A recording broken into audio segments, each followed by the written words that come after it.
Hello everyone. Sometimes when you install Windows 10 or Windows 8, you may face an issue when installation software shows the following error. We couldn't create a new partition or locate an existing one. Here is how to fix it. First, the error appears when there is no unallocated space on drive 0. The reason is Windows 10 needs to create some system partitions on drive 0 in the beginning. If you don't have any unallocated space on drive 0, you will see the error we are talking about. So, the way to fix the error is to create this unallocated space. You may do it like this. Just click delete on drive 0 partition 1 if you don't have any important data on it. OK.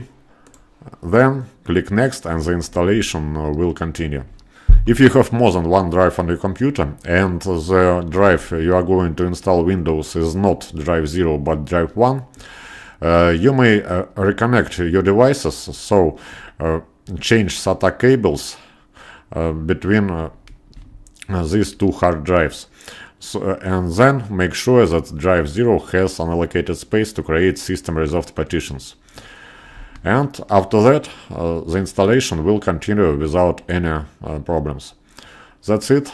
Hope you can get it. Good luck.